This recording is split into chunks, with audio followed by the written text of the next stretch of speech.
বাবা বমি হয় কে? বমি আসে কে বাবা?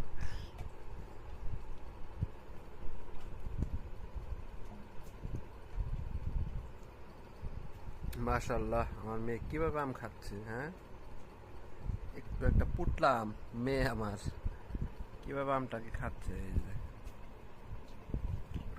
বাবা। এই পড়ে গেল, পড়ে গেল, পড়ে গেল। এ জামার অবস্থা শেষ।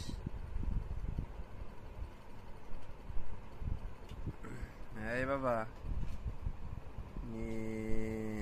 অবস্থা দেখছে কি করতেছে আল্লাহ। এ এ বিছানার চাদর। এ এটা কি আম না বাবা? এ অবস্থা, এ